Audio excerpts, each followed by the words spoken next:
Efficacité, transparence et accessibilité des services de l'État, un triptyque qui rime avec la digitalisation des moyens de paiement et des services publics de l'État, une ambition des autorités de la transition devenue réalité sous la vision du chef de l'État, colonel Assimi Goïta, qui a procédé au lancement du processus ce vendredi matin à Koulouba. Fin de suspense pour les candidats au diplôme d'études fondamentales DF. Les résultats ont été proclamés ce vendredi 19 juillet 2024. Le taux d'admission est de 44,46%, soit au total 137 182 candidats admis. On retrouvera le reportage de Daouda Kone pour plus de précisions. Le Mali vient de perdre l'un de ses valeureux artistes. Toumani Diabaté n'est plus. Le virtuose de la kora, non moins père du célèbre chanteur Sidiki Diabaté, a définitivement quitté la scène musicale. Sa mort est survenue cet après-midi, une nouvelle plus que triste pour tous les mélomanes du monde entier. Souri Ibrahima Keïta revient dans ce journal sur le parcours de l'illustre disparu. Nous sommes vendredi 19 juillet, bienvenue aux informations. Le président de la transition, le colonel Assimi Goïta, a lancé à Koulouba ce vendredi matin la digitalisation des moyens de paiement et des services publics de l'État, une étape importante dans la modernisation de l'administration pour plus d'efficacité, de transparence et d'accessibilité des services de l'État. Le système est déjà opérationnel avec des codes disponibles. Il concerne tous les paiements, les établissements d'actes de naissance, de cartes d'identité, les contraventions policières, bref, l'ensemble des prestations. Pour le président de la transition, le Mali redéfinit ainsi les contours de son administration basée sur la transparence. Sila Bachili. Concrétisation d'une promesse présidentielle au peuple, le chef de l'État, colonel Assimi Goïta, active un levier du développement au Mali, la digitalisation des moyens de paiement des services publics de l'État. Le système est déjà opérationnel avec des codes disponibles pour toutes les prestations de l'État, établissement d'actes de naissance, de cartes d'identité ou encore le règlement des contraventions policières. Dans le viseur, une administration modernisée et performante, accessible aux citoyens. Le système est destiné à mettre un frein à la lenteur et à la lourdeur administrative avec plus d'efficacité dans la diligence des affaires. La digitalisation de notre administration est non seulement une nécessité, mais aussi une opportunité de moderniser notre pays et de répondre plus efficacement aux besoins de nos citoyens. La digitalisation est cruciale pour notre administration. Tout d'abord, elle améliore l'efficacité en numérisant les processus administratifs. Nous réduisons les délais de traitement, éliminons les redondances et minimisons les erreurs humaines. Les usagers n'auront plus à faire face à des files d'attente interminables ou à des procédures bureaucratiques complexes. La digitalisation, une stratégie d'assainissement de l'administration avec des services exempts de corruption. L'effet recherché est l'amélioration de la productivité au sein de nos entreprises et le rapprochement des services des citoyens au même moment. La digitalisation renforce la transparence. Les systèmes numériques permettent de suivre et de tracer chaque étape des processus administratifs, réduisant ainsi les risques de corruption et d'abus. Chaque citoyen saura à quel niveau se situe son dossier, ce qui rétablit la confiance entre l'administration et les administrés. De plus, la digitalisation favorise l'inclusion. En rendant les services publics accessibles en ligne, nous pouvons atteindre les populations éloignées qui, jusqu'à présent, étaient privées de certains droits et services. La digitalisation est une étape vers une société plus équitable où chaque Malien, où qu'il soit, peut bénéficier des mêmes opportunités. La transition vers une administration numérique passe donc par certaines conditions comme la connexion à tous les niveaux, la mise en place des centres de formation pour avoir plus de compétences humaines. Le président Goïta a rappelé les dispositions qui doivent être prises par l'État dans ce sens avant d'inviter les Maliens à s'y engager avec une coordination plus accrue des actions. Nous devons davantage investir dans l'infrastructure numérique pour garantir que l'ensemble du territoire malien soit connecté. Nous devons également mettre en place des centres de formation pour nos fonctionnaires afin de les préparer aux nouveaux outils et technologies. Et parce que la digitalisation, ce n'est pas seulement une affaire de technologie, c'est avant tout une affaire de compétences humaines. Pour réussir cette transition, nous avons besoin de l'engagement et de la collaboration de tous. C'est le lieu de faire appel à nos entrepreneurs et développeurs technologiques, à nos universités et centres de recherche, à nos partenaires, mais aussi à chaque citoyen.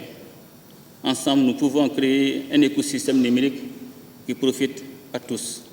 L'accélération du processus de digitalisation de l'administration ne pourra se faire que par une coopération sous-régionale et internationale capable de transcender les défis du moment. Il n'est un secret pour personne aujourd'hui que notre espace, l'AIS, traverse des situations complexes qui nécessitent des réponses communes et coordonnées. Le chemin emprunté ne sera pas sans embûches, une conviction du président Goïta. La voie tracée donc à une gouvernance à laquelle participent tous les citoyens. La digitalisation des moyens de paiement des services publics est une étape importante du processus de digitalisation globale et de modernisation de l'administration malienne. La digitalisation des moyens de paiement qui s'inscrit dans une stratégie globale de la digitalisation de l'administration vise essentiellement à disposer d'une administration moderne, rapide, efficiente et transparente avec à la clé un État fort et juste, avec des ressources humaines et financières suffisantes au service des usagers. La route ne sera pas sans obstacles, mais je suis convaincu que par notre détermination et notre esprit d'innovation, nous pouvons surmonter des difficultés. La digitalisation de notre administration est une chance pour bâtir un avenir prospère. L'avenir est entre nos mains. Adoptons la digitalisation comme le moteur de notre progrès. Ensemble, nous faisons de notre administration un modèle d'efficacité, de transparence et d'inclusion. Les paiements se font à travers Move Money et Orange Money. Un seul clic donc et vous avez l'administration malienne à votre portée. L'opération concerne pour le moment le district de Bamako. Elle sera étendue aux régions et par la suite aux représentations diplomatiques. Et les fonds sont directement transmis au Trésor public qui gère avec les banques. Voyons avec le ministre en charge de la modernisation de l'administration la présentation du processus et les explications sur la démarche pour l'obtention de certains documents administratifs. Hamdou Ag Ilien, à cette occasion, a exposé les défis et opportunités liés à cette digitalisation. La synthèse de cet exposé, c'est avec Aoulusseini Touré. La digitalisation est un processus aujourd'hui incontournable au regard des grands enjeux qui y sont liés. Dans le monde, la plupart des transactions et échanges se font à travers un processus digital et aucun pays ne peut rester en marge. Le Mali compte donc faire de l'économie numérique une réalité tangible et une opportunité à saisir dans ce monde globalisé. Face aux enjeux de la mondialisation, aucun pays ne peut rester aujourd'hui en marge des innovations technologiques. La digitalisation des services publics de l'État est devenue plus qu'une nécessité, une priorité cruciale pour tous les gouvernements soucieux d'apporter des réponses aux attentes des usagers des services publics. C'est aussi une condition inéluctable à la création d'emplois et de richesses. Au niveau national, l'un des grands enjeux de cette digitalisation est la transparence et la lutte contre les malversations. La digitalisation rime avec la transparence et la responsabilité. Elle contribue en effet à une plus grande transparence des processus administratifs et renforce la confiance du public.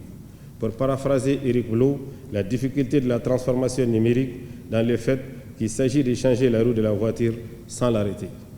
Sans être exhaustif, nous pouvons noter entre autres les opportunités suivantes offertes par la digitalisation.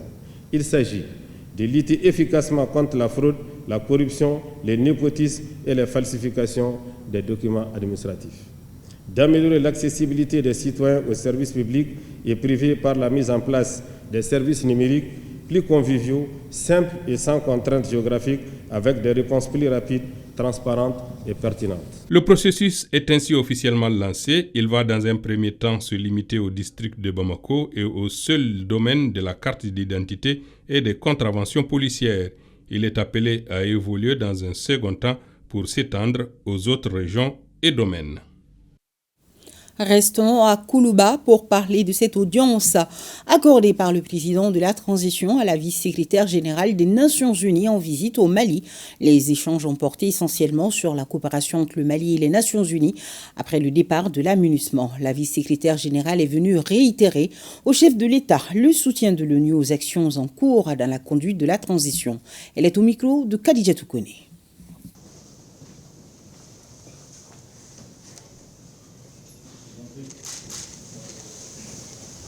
Mali and its transition.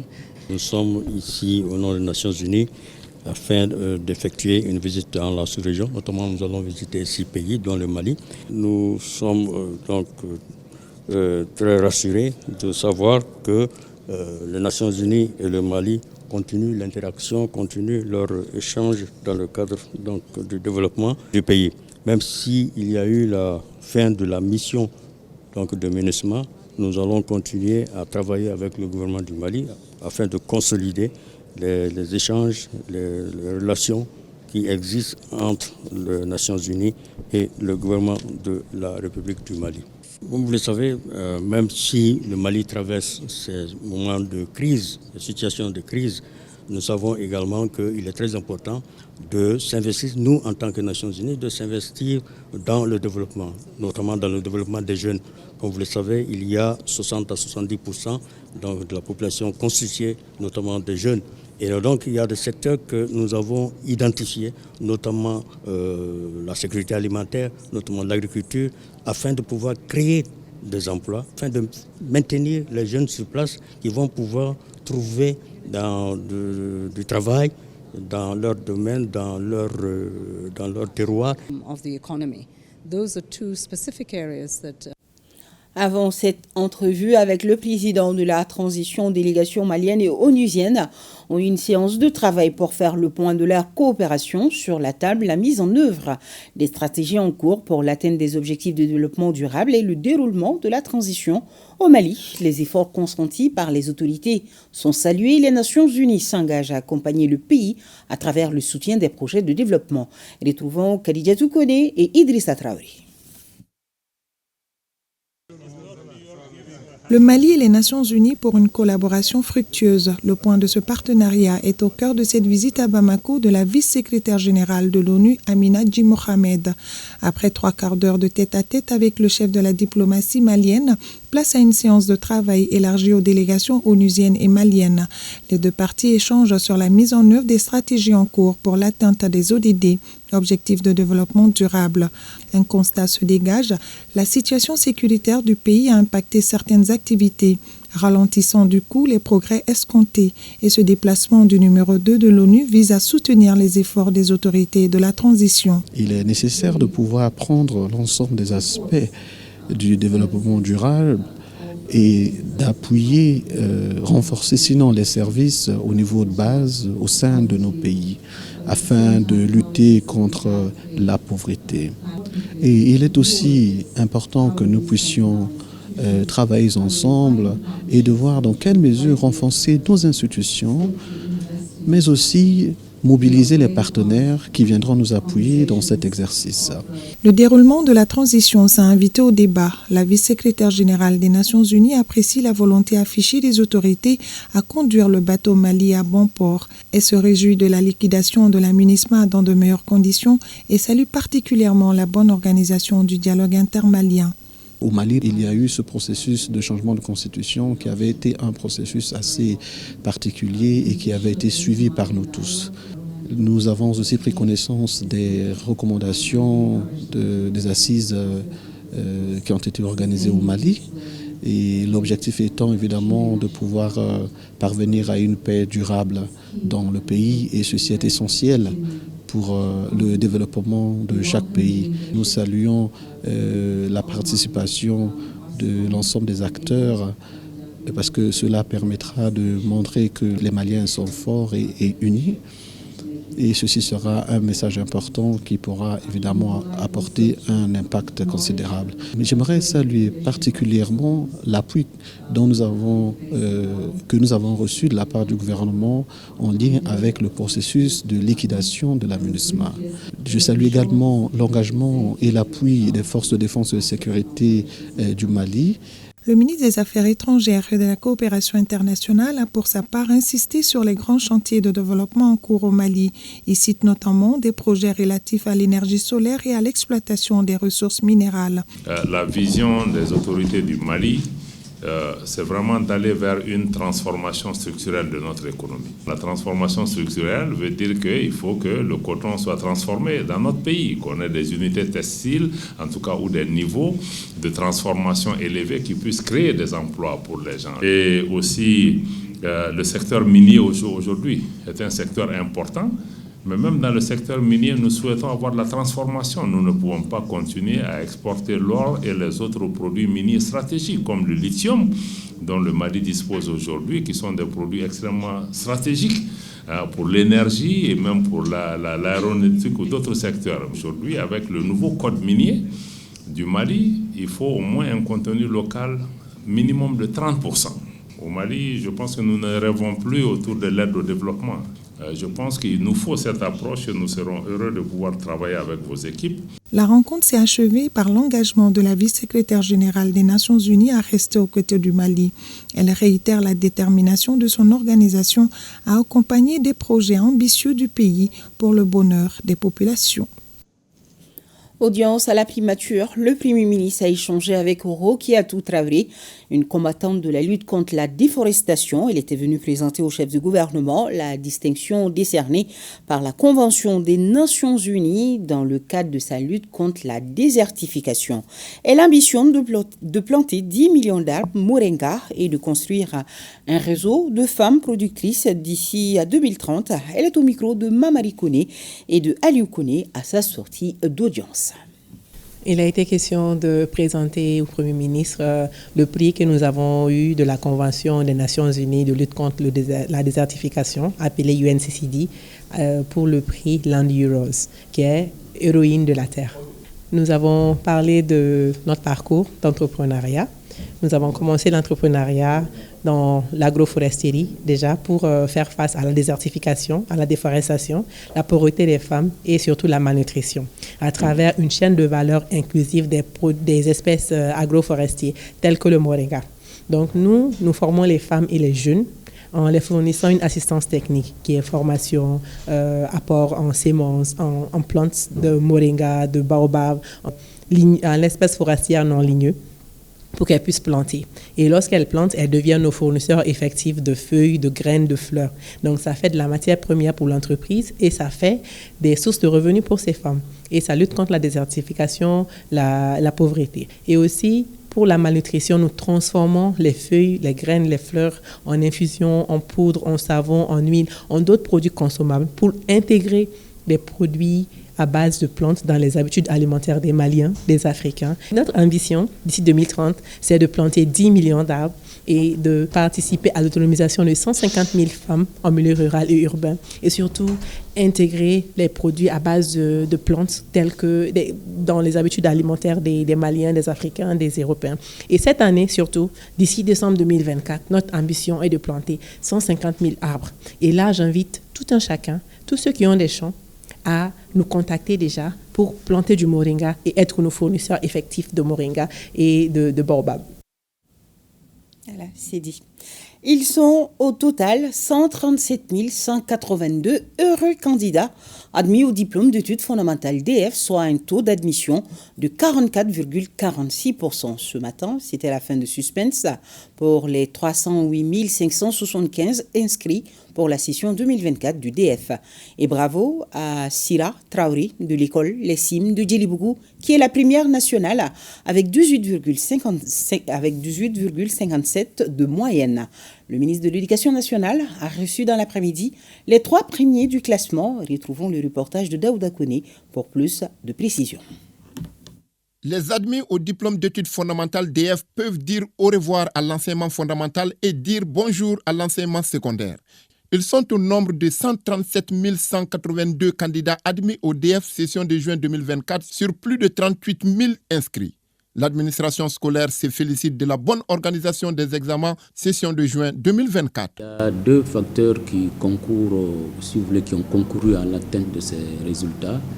Le premier facteur, c'est que nous avons eu une année scolaire normale où il n'y a pas eu de perturbation.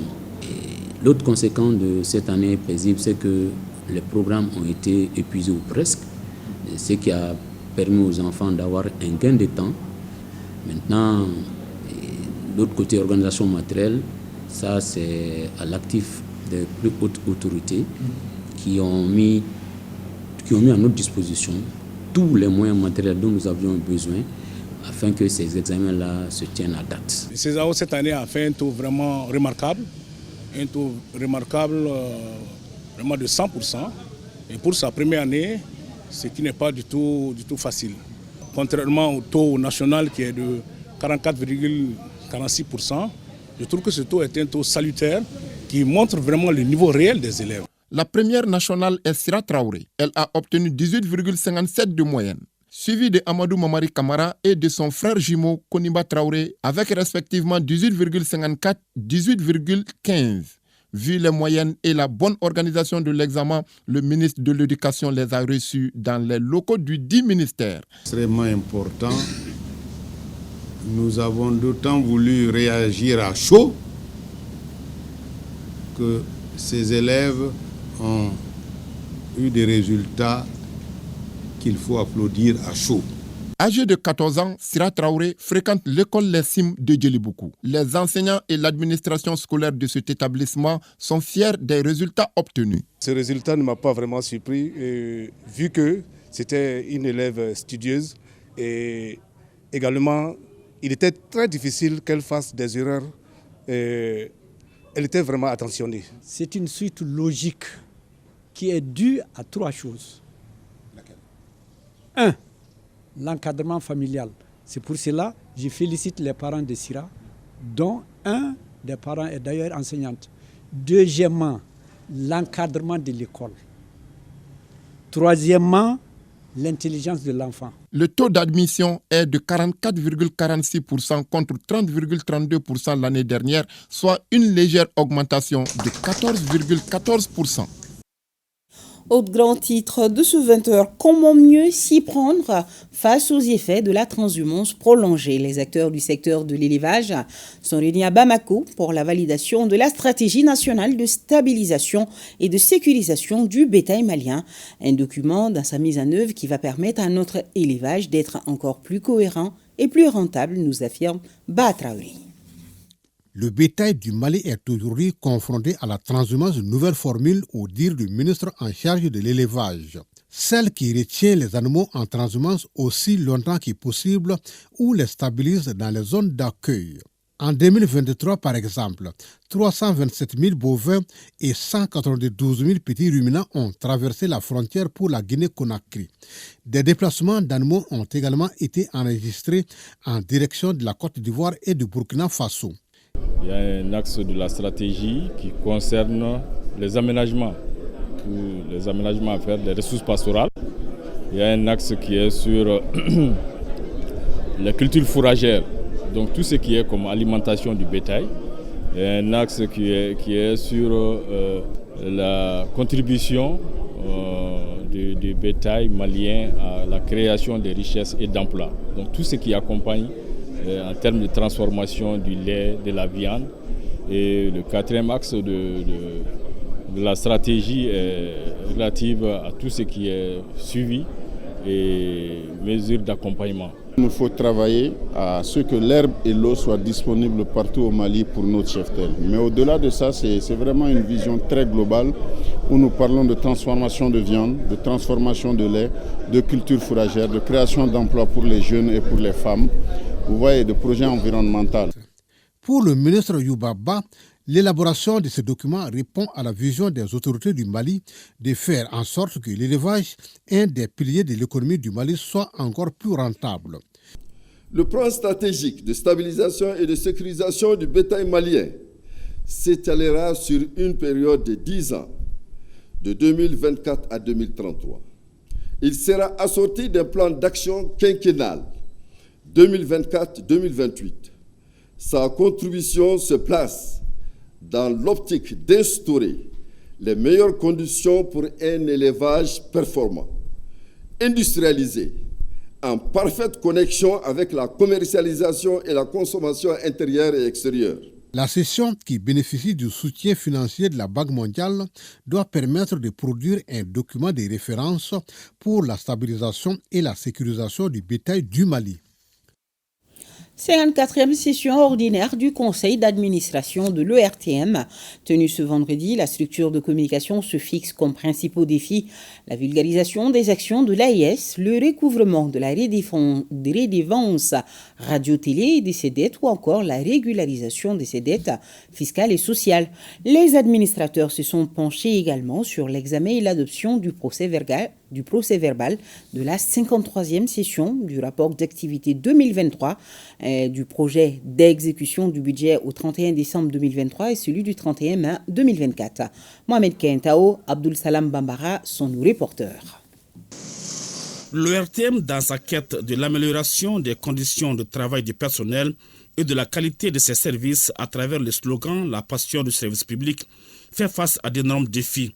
Défis allant du recouvrement total de sa redevance radio-télé et celui de ses dettes à la promotion des ressources humaines qualifiées en passant par la régularisation de ses dettes sociales et fiscales, ainsi que l'amélioration de son budget de fonctionnement.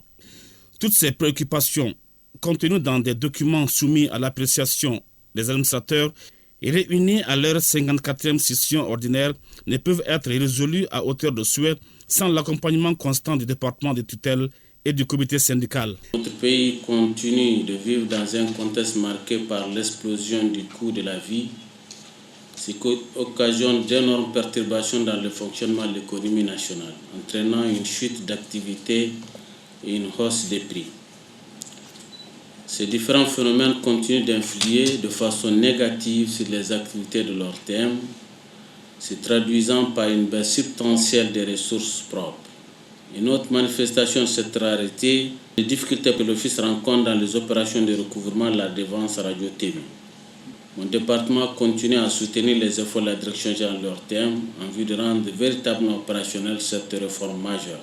Malgré ces difficultés entravant la bonne exécution de certaines tâches, l'ERTM parvient à tenir le coup à travers la vulgarisation au quotidien des actions de l'AES et bien d'autres. L'Office continue avec l'appui et la bienveillance du gouvernement de faire face avec détermination et un grand sacrifice à ces missions essentielles de mobilisation sociale et de couverture médiatique des événements de portée nationale et internationale. Il s'agit du dialogue intermalien et de la semaine du numérique. Ce dernier événement ayant enregistré la participation des fortes délégations venues du Burkina et du Niger. À ces événements, on peut ajouter la retransmission en direct des matchs de la Coupe d'Afrique des Nations de football en Côte d'Ivoire, la retransmission des matchs dans le cadre des éliminatoires de la Coupe du Monde 2026, la mobilisation sociale et la large couverture médiatique du déplacement du président de la transition à Sikasso à Niamey au Niger. L'autre défi concerne la vulgarisation des activités de l'Alliance d'État du Sahel. La presse doit jouer un rôle décisif dans l'explication du projet de l'Alliance des États du Sahel à l'opinion publique pour une meilleure appropriation des objectifs de notre confédération afin de parvenir à la réalisation de notre destin commun tant attendu par nos populations respectives. La dizaine d'administrateurs a également examiné et adopté le procès verbal de la 53e session, le rapport d'activité 2023, le projet d'exécution du budget au 31 décembre 2023 et celui du 31 mai 2024. Occasion pour le secrétaire général Touré de reconnaître l'engagement constant des administrateurs pour la réussite des actions de l'unique structure audiovisuelle publique du pays. Et cette information, le chef d'état-major général des armées informe l'opinion nationale que le 18 juillet 2024, suite à l'enlèvement de bétail par des bandits armés à Aoussa Foulani, cercle de Gao, les femmes ont engagé une poursuite ayant permis de récupérer une vingtaine de bovins et une dizaine de caprins. Les 10 animaux ont été remis par les FAMA au chef de village d'Aoussa Foulani. Par ailleurs, le 17 juillet 2024, les FAMA ont interpellé au cours d'une patrouille à Gossi 5 présumés braqueurs terroristes, dont un ressortissants de Gossi et les 4 autres de Doro. Ils étaient vivement recherchés pour les forfaits déjà commis et ont confirmé leur lien avec l'IGS. Ils ont été mis à la disposition de la brigade territoriale de Gossi pour des fins d'enquête. Également le 15 juillet 2024, après l'enlèvement de plusieurs têtes de bétail à Arabou, cercle de Gao, les femmes ont engagé une poursuite en vue de récupérer les animaux. Après 50 minutes de poursuite, les femmes ont accroché les assaillants et ont finalement pris la fuite, abandonnant ainsi leur butin. Une soixantaine de bovins ont été récupérés et remis aux autorités administratives. Le chef d'état-major général des armées rassure la population de la détermination des femmes à traquer l'ennemi où qu'il se trouve. Célébration au Mali par le secrétariat permanent de la lutte contre la prolifération des armes légères et de petit calibre de la journée internationale de destruction des armes illicites. Retrouvons Boubacar Babletouré. Détruire une arme, c'est sauver des vies. Un thème matérialisé par le secrétariat permanent de la lutte contre la prolifération des armes légères et de petit calibre à travers une opération de destruction. C'est à la faveur de la journée internationale de destruction des armes illicites célébrée le 9 juillet de chaque année. Rien que pour la campagne 2023-2024, plus d'une centaine d'armes, de munitions et autres engins ont été retirés de la circulation grâce à l'engagement du secrétariat permanent et ses partenaires. En 2019, le Mali adoptait un plan d'action quinquennal de lutte contre la prolifération des armes légères et de petit calibre qui mettait l'accent sur l'atténuation de la possession d'armes par les civils. Il s'agit là d'une mesure importante au regard de l'ampleur des ravages provoqués par la détention illicite des armes légères et petits calibres. La circulation incontrôlée des ALPC au niveau des civils détruit le tissu social et est propice aux formes de violences armées les plus graves contre les groupes vulnérables tels que les femmes et les jeunes. La sensibilisation et le renforcement des capacités restent des axes prioritaires de nos interventions en matière de réduction de la violence communautaire. Ils permettent de faire prendre conscience du danger et par conséquent de susciter un changement de comportement propice à la paix et à la quiétude sociale. Comme fait marquant de la journée, la visite des dépôts d'armes, des séances de destruction à l'intention des invités et la remise de certificats à quelques membres de l'équipe chargée de la destruction. Une autre célébration en différé, celle de la Journée mondiale de la population prévue chaque 11 juillet. Notre pays l'a célébré ce 18 juillet dans la commune rurale de Yalankoro-Soloba, cercle de Yanfolila. Nos envoyés spéciaux sont Sorona Kamisoko et Mamadou Sidibi. Un jeudi pas comme les autres pour les 16 000 habitants de la commune rurale de Yalankoro-Soloba, située à une quarantaine de kilomètres du cercle de Yanfolila. La localité reçoit 2 membres du gouvernement pour la célébration de la 37e édition de la Journée mondiale de la population. Une occasion saisie pour porter à la connaissance de ces autorités les défis de la commune. Les effets du changement climatique, la résilience des populations face à ce phénomène est une urgence absolue et nous sollicitons les PTF à soutenir et accompagner les initiatives allant dans ce sens. La Journée internationale de la population est célébrée cette année en différé, puisque l'événement a eu lieu chaque 11 juillet. Une tribune bien indiquée pour évoquer des avancées. Pour mesurer la réalisation du développement humain durable et la prise en compte des questions des populations, le Mali s'est engagé à organiser des opérations de collecte et d'analyse des données statistiques. Parmi ces grandes opérations statistiques, on peut citer le recensement général de la population et de l'habitat en 2022, le lancement du recensement général agricole en avril 2024, l'enquête modulaire permanente auprès des ménages, l'enquête nationale nutritionnelle et de mortalité et respirateurs suivant la méthodologie SMART. Un bilan certes positif, mais loin d'occulter certains défis en matière de santé, d'éducation et d'emploi. Des défis à relever pour améliorer le niveau et la qualité de vie des populations. Je voudrais donc réitérer ici la volonté des partenaires au développement du Mali et principalement le Fonds des Nations Unies pour la population à ne ménager aucun effort pour aider le Mali. J'exhorte nos partenaires intervenant dans le domaine de la population et les programmes d'urgence en particulier à s'impliquer davantage aux côtés du gouvernement pour accroître le financement des activités liées aux questions des populations.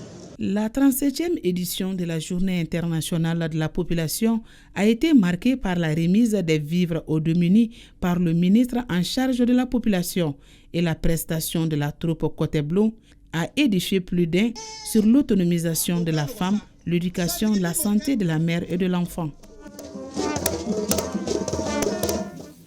Vous l'avez vu dans le reportage, Madame le ministre de la promotion de la femme, de l'enfant et de la famille était aux côtés de son collègue en charge de la population pour la célébration de l'édition 2024 de la Journée mondiale de la population. Sur place, Madame le ministre a apporté sa contribution à l'éducation des enfants de la localité en leur offrant des lampes solaires. Abibatou dit Kounyan Djakite Tayeb Adjawakoy, reportage.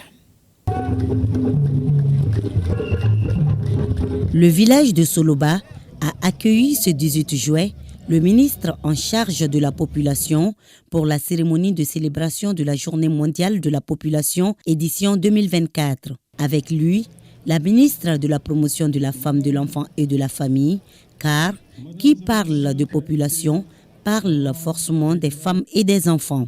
La célébration de la Journée mondiale de la population qui est devenue une tradition et dont le thème national est « Mettons en œuvre les engagements de la conférence internationale Population et Développement CIPD plus 30 pour soutenir un développement durable » est d'une importance capitale pour le ministère de la promotion de la femme, de l'enfant et de la famille.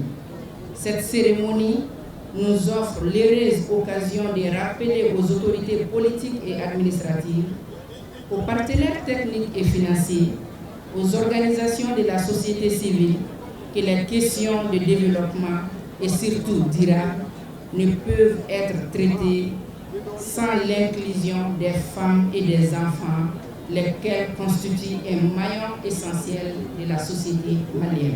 La commune rurale de Yalankoro-Soloba, cercle de Yanfolila, est située à 280 km au sud de Bamako et à 45 km de Yanfolila dans la région de Bougouni. Elle est composée de 12 villages pour une population de 18 000 habitants, dont 2 500 pour le village de Soloba. 50% de cette population ont moins de 15 ans. Nous avons bien voulu prendre l'initiative dans le cadre de la Journée mondiale de la population et en prélude de la journée panafricaine d'offrir des kits scolaires à certaines institutrices et écolières de la localité, non seulement pour les outiller à bien faire leur travail scolaire et récompenser également leur mérite. Le don est ainsi constitué de 45 lampes solaires destinées aux 2 écoles fondamentales de la localité. Nous sommes très contents d'avoir reçu ces lampadaires. Dans les localités, il n'y a pas de lumière. Nous et les enfants, on va profiter de ces lampadaires pour préparer et apprendre les leçons. Ensuite, des kits scolaires et des enveloppes symboliques ont été remis aux élèves filles les plus méritantes ainsi que des bicyclettes. Un appui du projet SWED, partenaire du ministère de la promotion de la femme, de l'enfant et de la famille.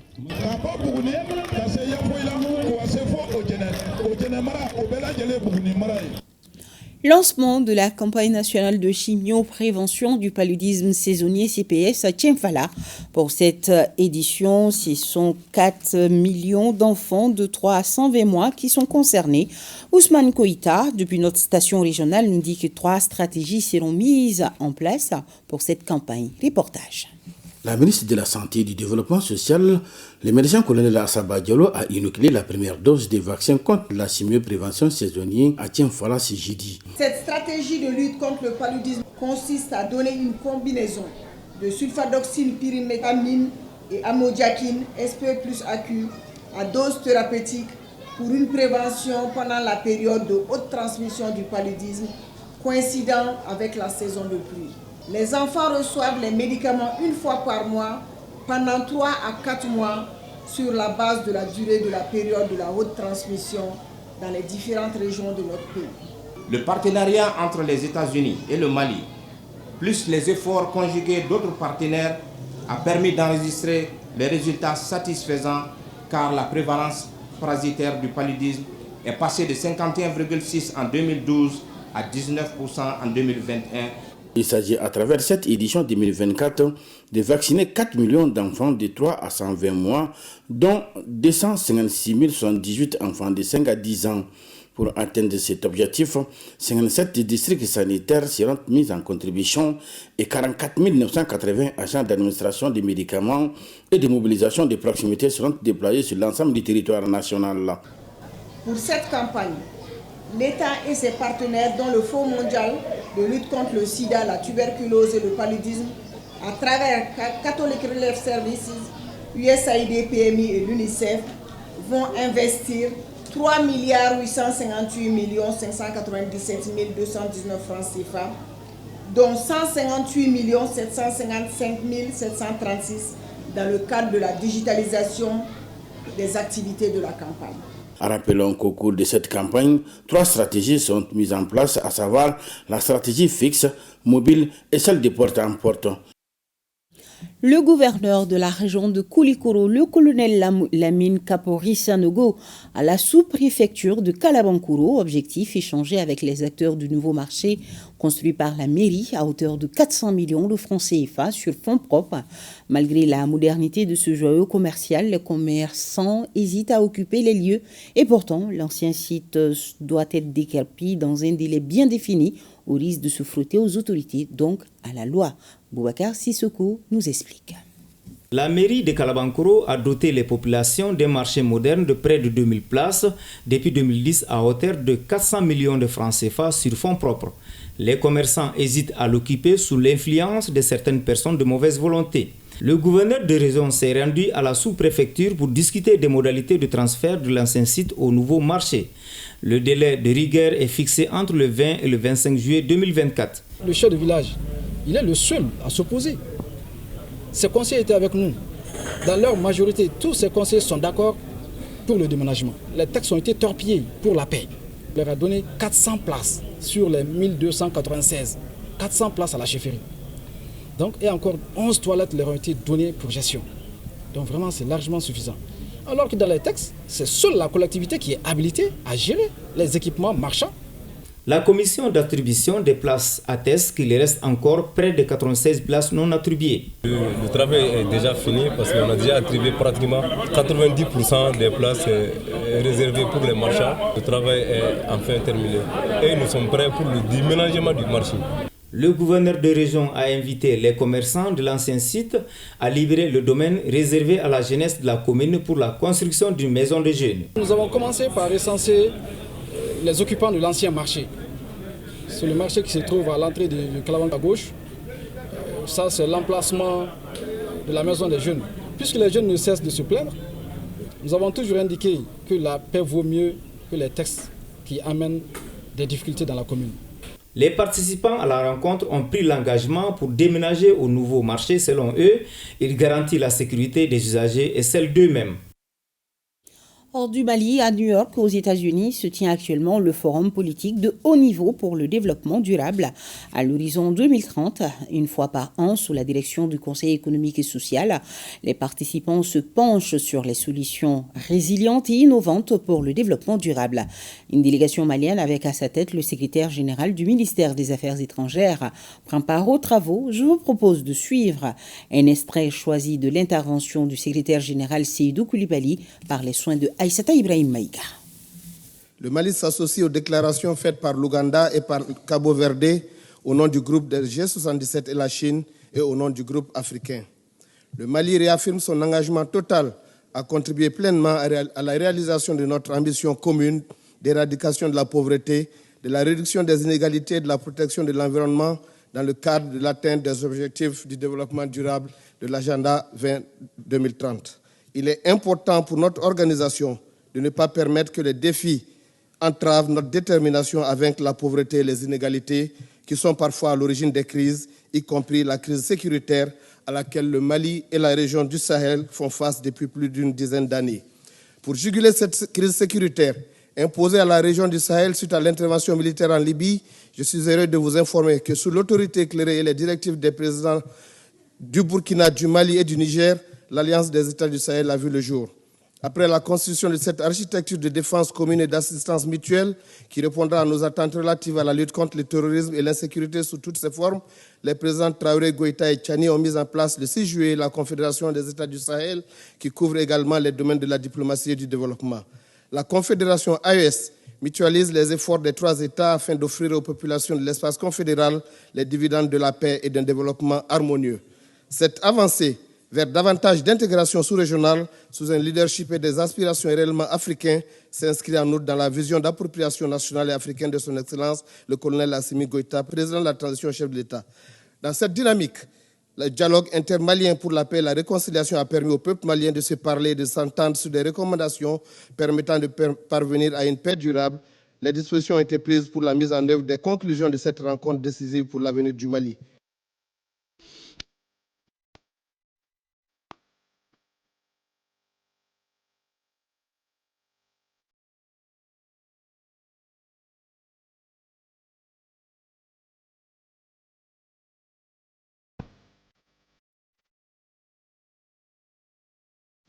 L'actualité AES commence par le Mali avec le lancement à Koulikoro de ce nouveau projet. Il s'agit du projet de se reconstruire en tant qu'artisan de paix pour la stabilité du Mali et du Burkina Faso et l'autonomisation des femmes et des jeunes. Financé par l'ambassade de la Grande-Bretagne au Mali, le projet sera mis en œuvre dans les régions de Koulikoro et Sikasso ainsi que le nord du Burkina Faso pour une durée d'1 an. Compte rendu Djemba Moussa Konati.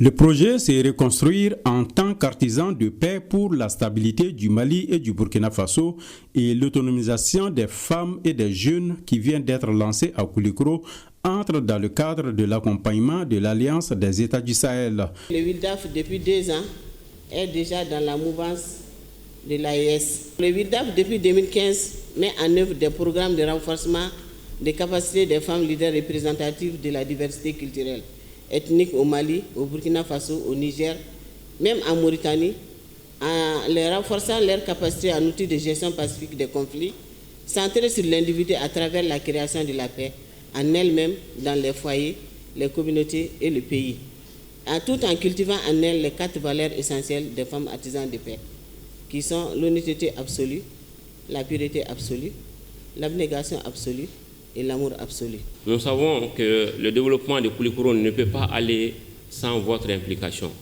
Nous vous remercions pour votre accompagnement. Ce projet devra contribuer à la reconstruction personnelle des femmes et des filles dans ces zones d'intervention. Les statistiques prouvent que la couche la plus touchée, c'est encore les femmes et les enfants. Le présent projet également va contribuer beaucoup à soulager la situation des BBG. Une partie qui m'a trop plu, apprendre les femmes à être responsables de leur sort, apprendre les femmes à être vraiment de tout ce qu'elles font dans la vie comme une intervention au sein de la société. Le projet, c'est reconstruire en tant qu'artisan de paix pour la stabilité du Mali et du Burkina Faso, est financé par l'ambassade de la Grande-Bretagne au Mali pour une durée d'1 an. Le projet sera mis en œuvre dans la région de Dioïla, les cercles de Kangaba, Kati et Koulikoro. Les missions diplomatiques du Mali, du Burkina Faso et du Niger en République fédérale du Nigeria viennent de mettre en place un cadre de concertation des ambassades des États membres de la Confédération AES. La rencontre inaugurale a regroupé les chefs de mission des 3 pays et leurs proches collaborateurs. C'était dans la salle de réunion de la chancellerie du Mali. Pour plus de précisions, je vous propose d'écouter Maman Ousmane, chargé d'affaires de l'ambassade du Mali au Nigeria. Il est interrogé par Amadou Sankari. Nous avons tenu notre première réunion inaugurale qui rentre dans le cadre d'une réunion de concertation entre les ambassades des pays de l'AES au niveau d'Abuja ici.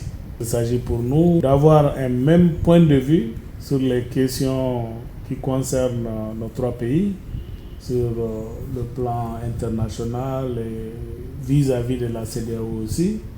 Donc pour coordonner nos points de vue et pour avoir une même approche pour adresser les différents problèmes. Et notamment ce cadre servira aussi de cadre de conseil à nos pays respectifs. Ce qu'on peut retenir de cette rencontre, c'est que déjà on a pu mettre en place un cadre de concertation qu'on a appelé réunion de concertation des ambassades des pays de l'AES à Abuja. On a donné comme périodicité, chaque 2 mois, on va se rencontrer. Retrouvons nos confrères de la RTB. Ils reviennent pour nous sur l'adoption en séance plénière à l'unanimité du nouveau code minier et la loi portant sur le contenu local. C'était hier jeudi 18 juillet par l'Assemblée législative de transition. Reportage. Le Burkina se dote d'un nouveau code minier. La nouvelle loi est votée à l'unanimité par les députés de l'Assemblée législative de transition. Le texte qui révolutionne le secteur minier abroge celui de 2015 voté sous le Conseil national de transition.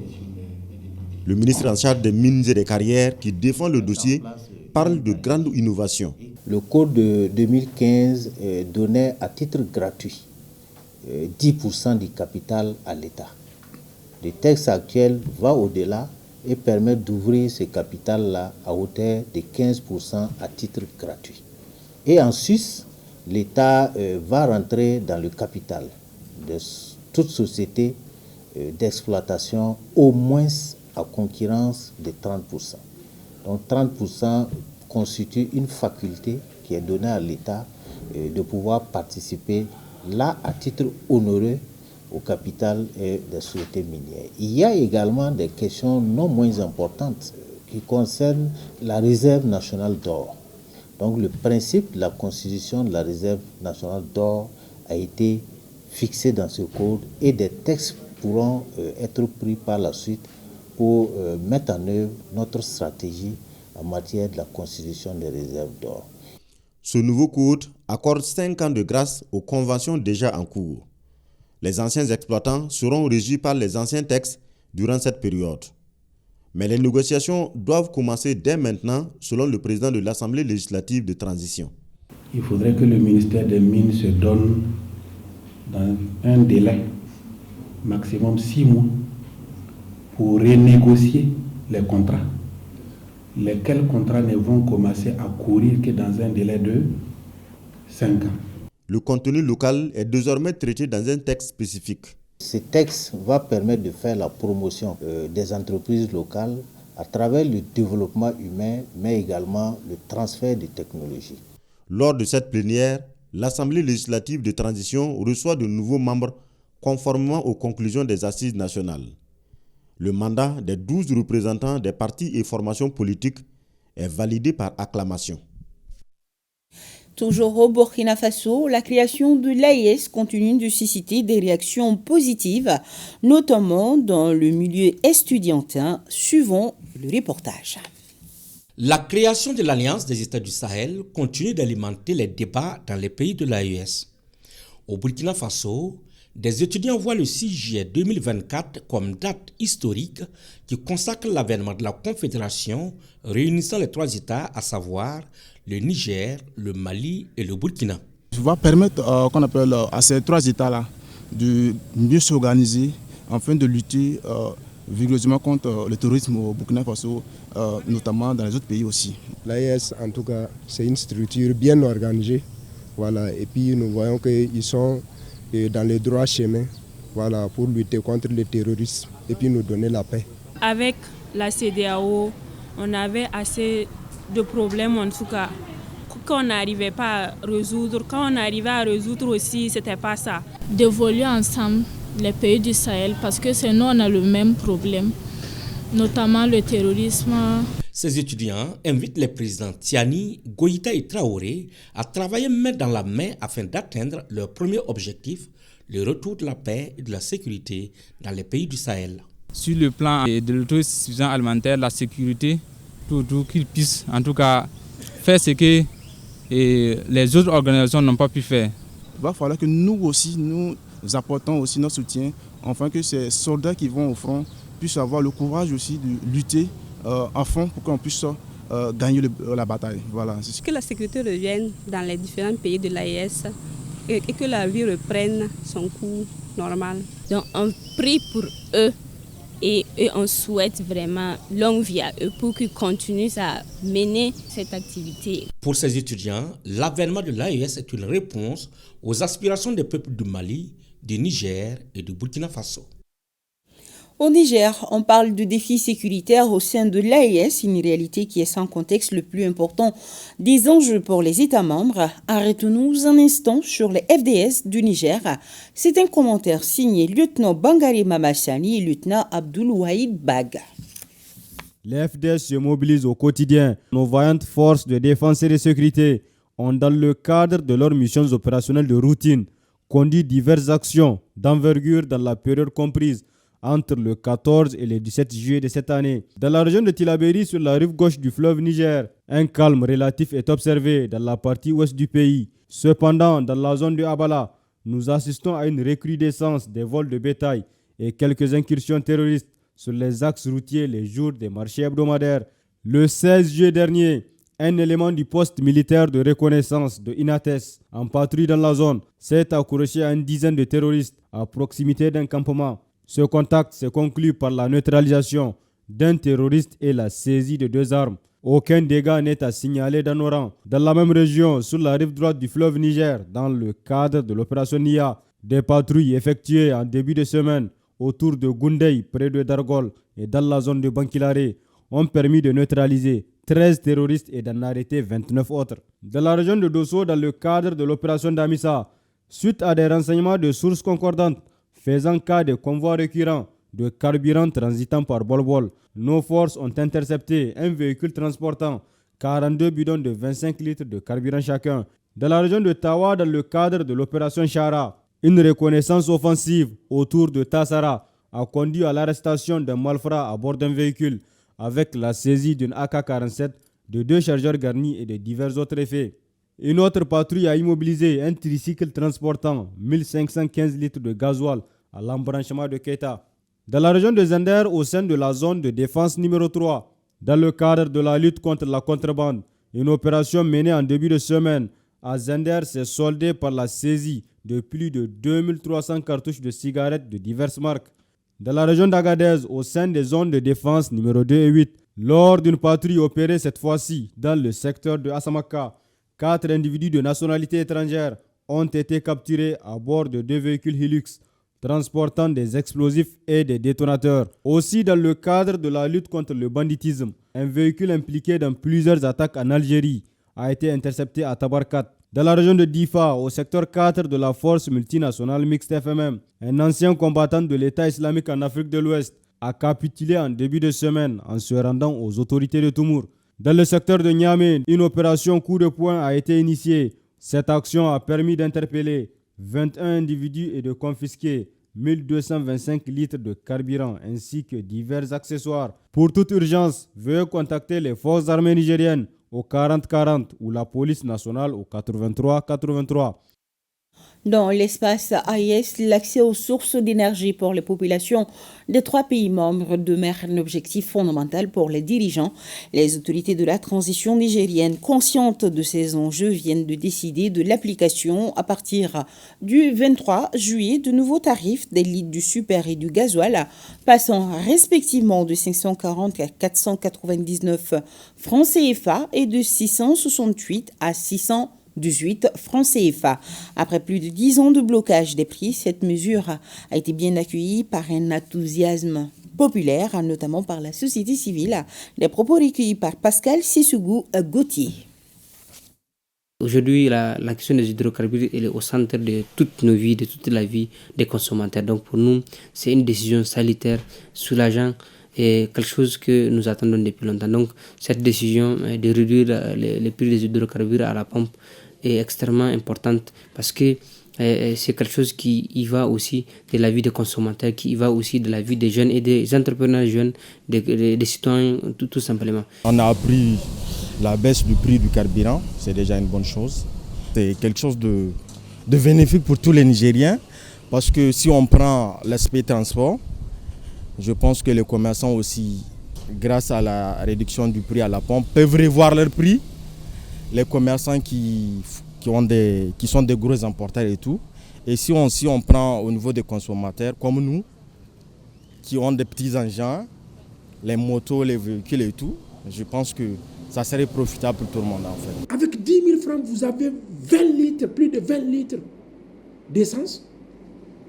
Mais c'est une aubaine.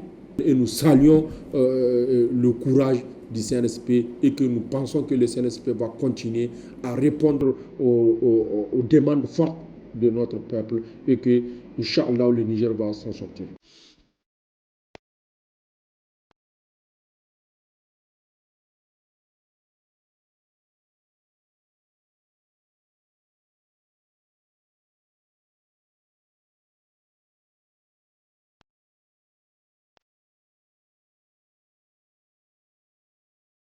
Et ce communiqué, le ministre de l'Artisanat, de la Culture, de l'Industrie hôtelière et du Tourisme, Andogoli Guindo, a pris avec une grande tristesse ce vendredi 19 juillet 2024 le rappel à Dieu de Toumani Diabaté, auteur-compositeur virtuose de la kora, instrument mythique de la musique mandingue, ambassadeur de la culture malienne, icône de la musique africaine. Toumani Diabaté est auteur de plus d'une dizaine d'albums, 2 fois titulaire du Grammy Awards et d'autres distinctions prestigieuses à travers le monde. Cette disparition est une grande perte pour le Mali et l'Afrique.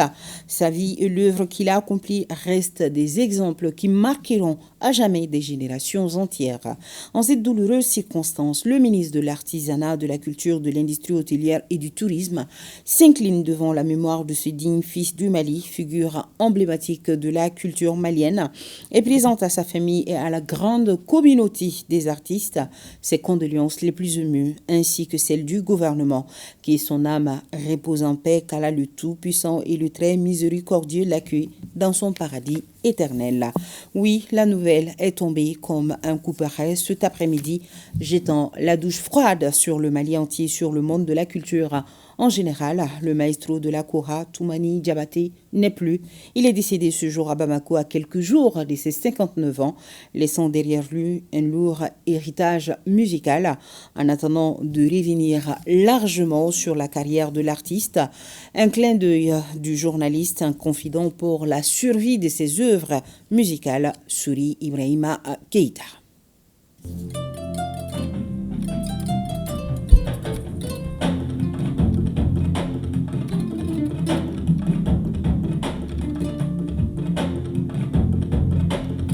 Voilà un baobab qui s'écroule sans craquer. C'était le vendredi 5 juillet 2024. Il y a juste 2 semaines, jour pour jour, l'artiste appelle nuitamment votre serviteur pour visionner ses 2 œuvres autobiographiques réalisées par les siens. À la fin du visionnage, il m'étend la copie des œuvres et lâche ces phrases. Me voici en œuvre artistique, toute ma vie d'artiste. Faites-en ce que vous voulez. Fin de citation. Il faut l'avouer, on en était loin d'imaginer qu'il s'agissait là d'une prophétie pourtant voilée de sa mort. Né le 10 août 1965 à Bamako, Toumani Diabaté est père Sidiki, fils Sidiki. Sa mère, la diva Nama Koïta. Il appartient à une famille où l'on est griot de père à fils et dans laquelle il représente la 71e génération. Toumani Diabaté a commencé à apprendre à jouer dès l'âge de 5 ans. À 13 ans, il participe à la Biennale du Mali avec l'ensemble de Koulikoro, qui remporte le prix du meilleur orchestre traditionnel. Il rejoint alors l'ensemble instrumental national du Mali. Toumani a joué avec la chanteuse Kandia Kouyaté, le grand joueur de kora Balaké Sissoko, avec Taji Mahal, Youssoundour, Ali Farga Touré, avec qui il produit en 2005 l'album In the Heart of the Moon. Multi-détenteur du Grammy Award, il a toutes les raisons de dire que, au moins, le Mali regorge de vrais champions mondiaux dans le domaine culturel. Populisme, on n'a pas besoin de faire ça. On a baraqué. On a baraqué.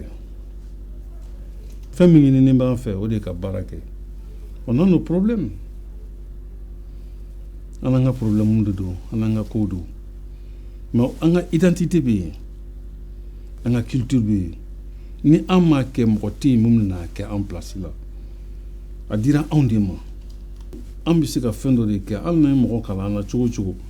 Et on peut se faire fendre de fort. Double boulot. Mais douda double on de boulot. Allah le dément. Donc on a mokala do faut que douda double on boulot. On a boyani oui. On a beau populisme kono. On a baraké. On a daoula. Car donc faut que on a demandé. What do you do? Dorate Soubarate. Coupe du monde de la musique là, avec Malala. Kodokera. Mais n'y a jatemne, domaine bella. Il va sur la culture et muntakalado, malukono. Donc, faut rechercher malade katame. Et pourtant, on est qu'à budget qu'à douana be. La réputation et le talent, c'est un héritage assuré dans une famille qui a la dextérité et le secret de la kora. Avec la disparition de Toumani Diabaté, c'est sûr, un vide restera longtemps. Mais comme dit l'autre, les grands artistes ne meurent jamais. D'ailleurs, mort, où est donc ta victoire? Toutes nos condoléances à la famille, aux proches de feu Toumani Diabaté, un grand artiste de la scène musicale malienne qui nous quitte à jamais. C'est la fin de ce journal. Merci à vous, à vous qui nous suivez à travers le monde, notamment Tilaberi, Dosso, Bolbol, Tassara, Zender et Agadez et dans la zone AES. Bonsoir à tous.